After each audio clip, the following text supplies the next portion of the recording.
የዓለምን ሀያላን መሪዎችና ቢሊዮነሮችን እንቅልፍ የነሳው የጄፍሪ ኤፕስታይን ሚስጥር አሁን ወደ ኢትዮጵያ ዘልቆ ገብቷል።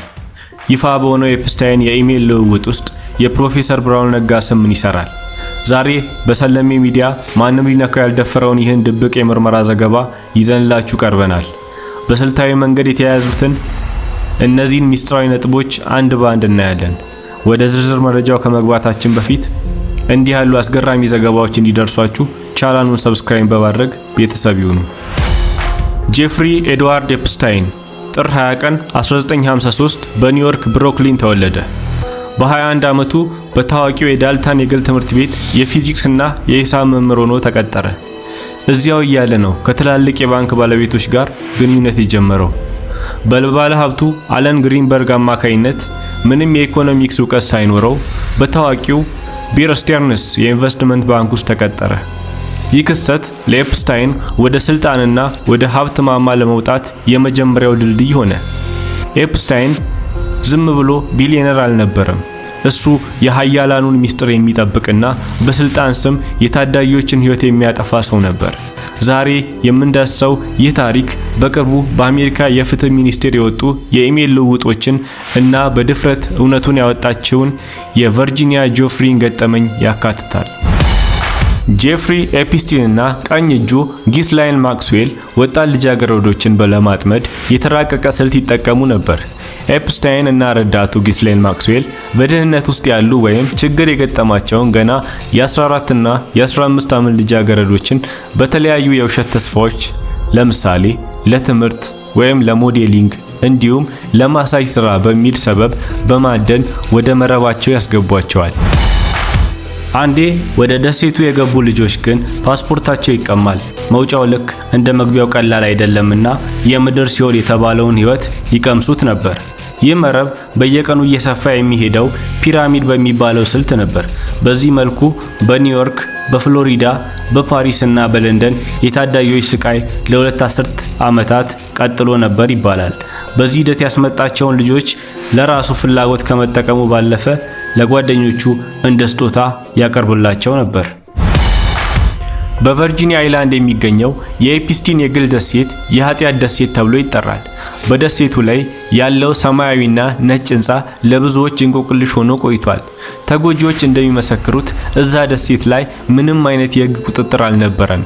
ኤፕስታይን ደሴቱን የገነባው እንደ መንግስት ሆኖ ነበር። ሎሊታ ኤክስፕረስ የተባለው የሱ የግል አውሮፕላንም ታዋቂ ሰዎችን ወደዚሁ ደሴት የሚያመላልስበት ነበር። በዚህ አውሮፕላን ውስጥ እንደ ቢል ክሊንተን፣ ዶናልድ ትራምፕ፣ ልዑል አንድሪው እና ቢል ጌትስ ያሉ ሰዎች ስም በተደጋጋሚ ተነስቷል። በተለይ የቀድሞ ፕሬዝዳንት ቢል ክሊንተን በዚህ አውሮፕላን ላይ ከ26 ጊዜ በላይ መሳፈራቸው በጉዞ መዝገባቸው ተረጋግጧል። እጅግ ሰቅጣጭ የሆኑ ወሬዎች እንደሚጠቁሙት በዚህ ደሴት ላይ እጅግ ያፈነገጡ ሰይጣናዊ አምልኮና ድርጊቶች ይፈጸሙ ነበር ይባላል። ምንም እንኳን በሕግ የተረጋገጠ ማስረጃ ባይኖርም የደሴቱ ሚስጥራዊነት እና በህንፃው ስር ያሉ ዋሻዎች ለዚህ ሴራ መነሻ ሆነዋል። በዚህ የጨለማ ታሪክ ውስጥ እንደ ብርሃን ጭላንጭል ሆና የወጣችው ቨርጂኒያ ጆፍሪ ናት።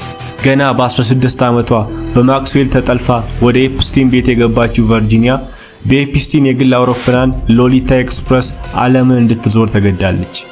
ዓላማው ግን ጉዞ ሳይሆን ለታላላቅ ሰዎች እንደ ስጦታ መቅረብ ነበር። ቨርጂኒያ ከእንግሊዙ ልዑል አንድሪው ጋር ወሲብ እንድትፈጽም በኤፕስታይን ትዕዛዝ መገደዷን በድፍረት መስክራለች። ይህ ምስክርነት የዓለምን ሀያላን ያስበረገገና የንጉሳዊ ቤተሰቦችን ክብር ያጎደፈ ነበር።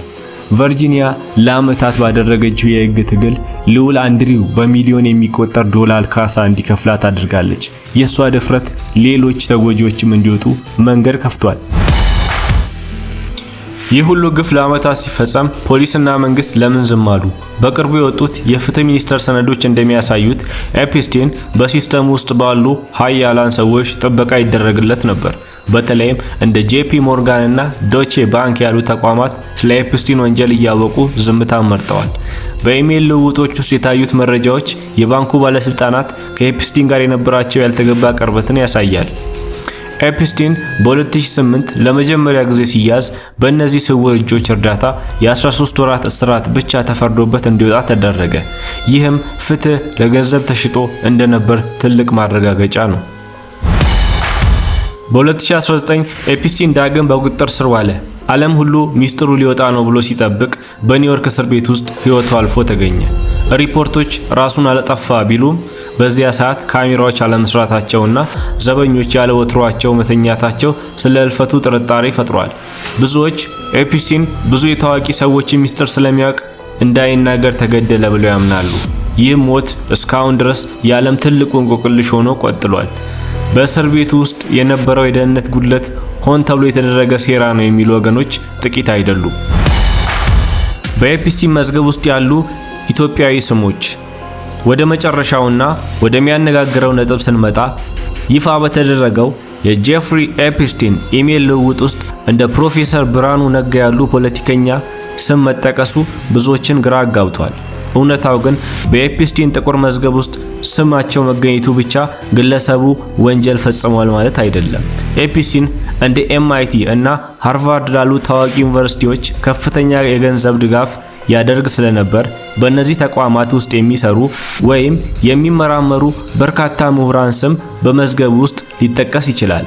እስካሁን ድረስ በወጡት የኢሜል ልውውጦች ውስጥ ማንኛውም ኢትዮጵያዊ ግለሰብ በኤፕስቲን የወንጀል መረብ ውስጥ ቀጥተኛ ተሳትፎ እንደነበረው የሚያሳይ የተረጋገጠ ማስረጃ የለም።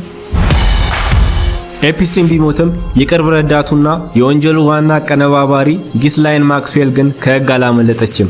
በ2021 በተካሄደው የፍርድ ቤት ውሎ ተጎጂዎች ፊት ለፊት ወጥተው ምስክርነታቸውን ሰጥተዋል።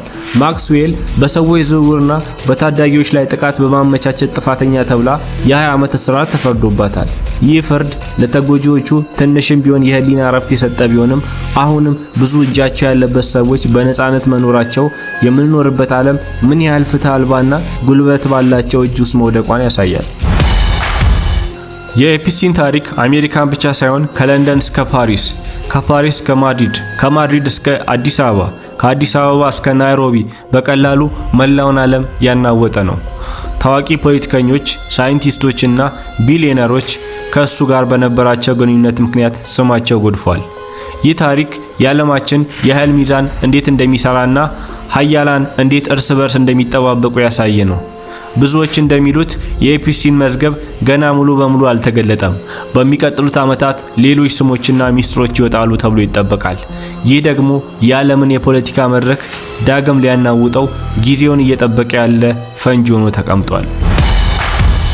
ወቅታዊው የጄፍሪ ኤፕስቲን ታሪክ የሚያስተምረን ትልቁ ቁም ነገር የገንዘብና የስልጣን ጉልበት ፍትህን ለጊዜው ሊቀብሩ ቢችሉም እንደ ቨርጂኒያ ጆፍሬ ያሉ ደፋር ሴቶች ድምጻቸውን ሲያሰሙ ግን የዓለም ሀያላን ግዛት እንደሚናወጥ ነው።